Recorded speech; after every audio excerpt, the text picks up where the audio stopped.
Meet Rex, the Shiba Inu. Rex is 12 weeks old, and he is taking part in our residential board and train program. This is Rex's actual first introduction to a foot target or touchpad. And only being his fourth day, at this point we've worked on some handler focus, we've worked on a little bit of luring, and conditioning our verbal marker system. And really that is all. We have, I guess with one exception, he lures very nicely into a sit, and there's an example of him offering it. And so we've actually already put this on verbal cue. But most things we have not even started verbal cues on. Just luring, just teaching him to follow, non-reinforcing biting, working in the house a little bit on just hanging out with us. In the early stages of any board and train, we tend to be very light on command and very heavy on the fundamentals of luring.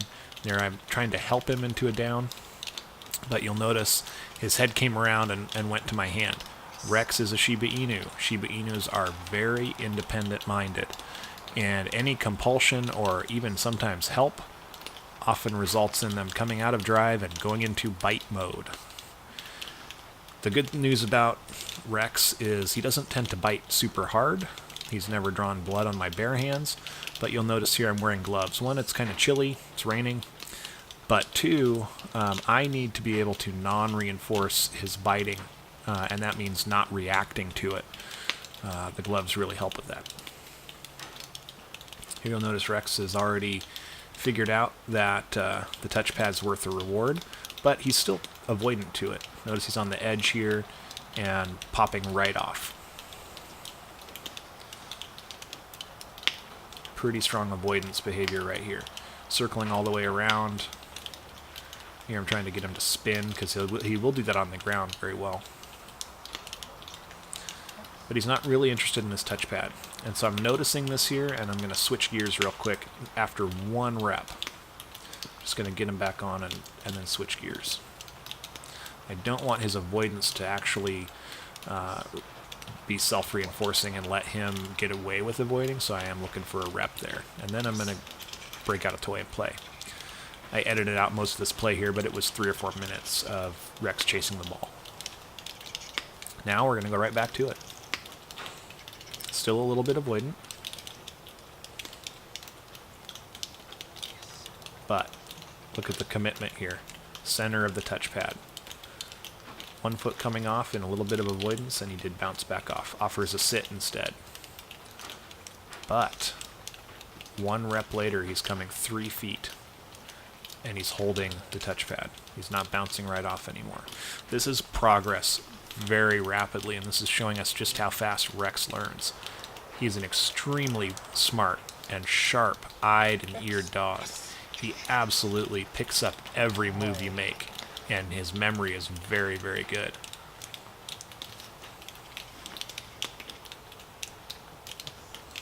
Here he's bounced right back into the middle of the touchpad.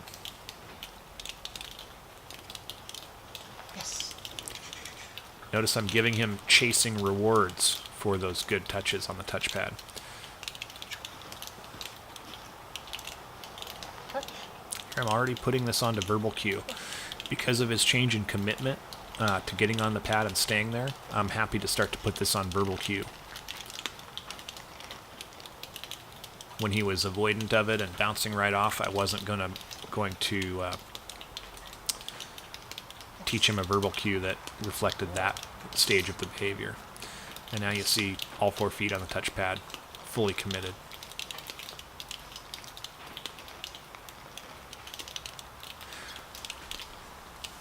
For the beginning of this session, I left a lot of these reps in. Later in the session, when you start to see cuts happen, it's typically that I'm cutting out 5 to 10 reps of the same behavior with similar results. Those are just reinforcement reps. He's not actually learning something new in those reps other than working on reinforcing the verbal cues.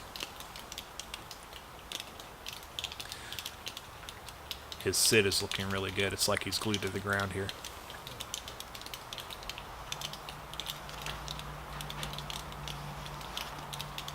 I'm really looking forward to this program as he progresses. He is just really fun to work with. I love how fast his behaviors become stable.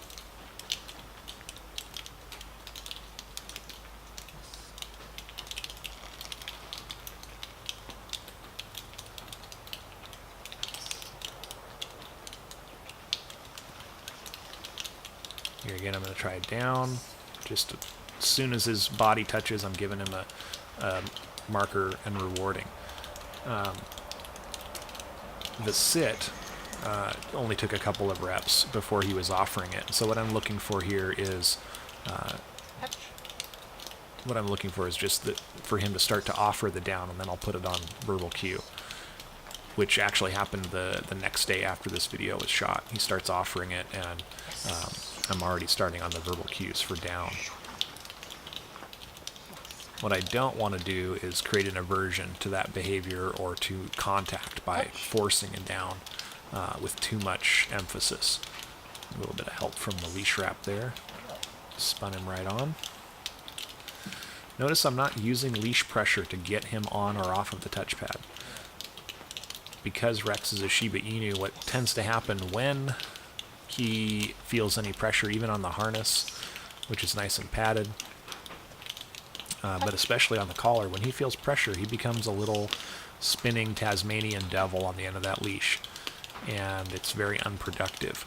So I'm using the leash just to corral him. If he did start to head the wrong direction, I would redirect him towards me with it, but it is not a pressure device at this point.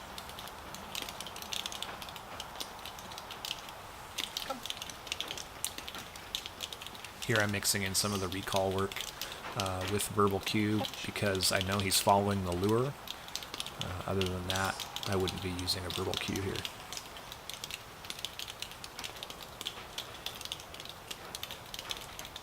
Come. Notice the way that I'm presenting the lure there, and the reward is intended to reinforce an upward head position. Touch.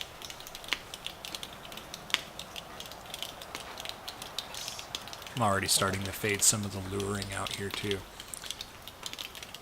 X. Yes.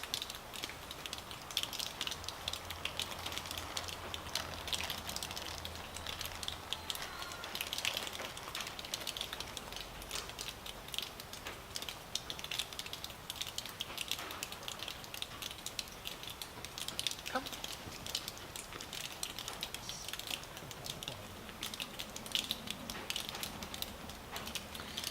Here, because I've seen such good progress with the recall position, I've decided to start to build some value in the heel position as well. Again, no verbal command here, just a lure, and then building value by continuing to reward in that position. But I'm not going to push it too long. I love the duration in his sits, though. Very good. We ended up taking a short break there, maybe 10-15 minutes, pottying, and now we're back having Siggy play with Rex.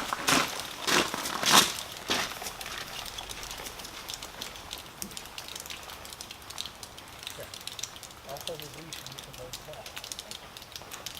Give him a little tug of war. There you go. Don't try not to wrap him up. Though.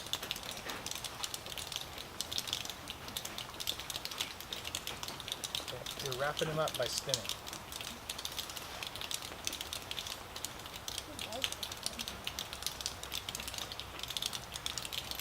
When it drops, he takes it as a swing.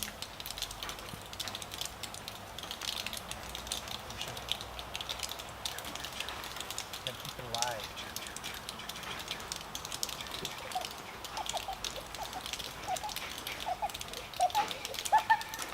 We don't want to run it away. Yeah. He's interested in this right now. Oh, yeah. There, I just cut out a couple minutes of the same thing. Good job.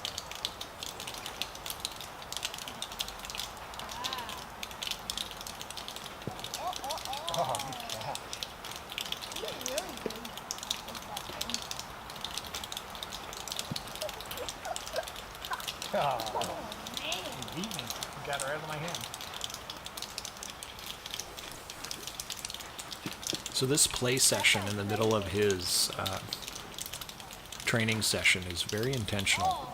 I want him to think of these training sessions very, very fondly. And I want him just amped every time we put the harness on to go out and actually do this kind of play. And so we don't do this in the house much. Of course, we have played in the house, but we tend to try and push this out into the yard so that he associates this strongly with his training sessions. And what we're going to do is we'll cut this off with a food trade. In just a minute, we'll let Siggy have another shot here. But then we'll cut off the play with a food trade, and we'll get right back into the work. Good. Okay, now stop. Here's the food trade. Siggy clears out, little cut there, and we're back into work. Notice his commitment and focus is improved. Here I'm looking for opportunities to reward not only the touch on the touchpad, but his focus on my eyes.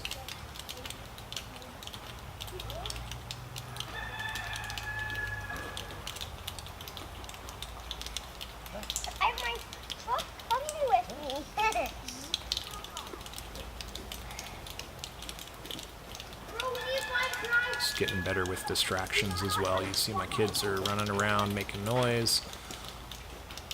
While he may break focus to look at them, he is not breaking behavior at this point.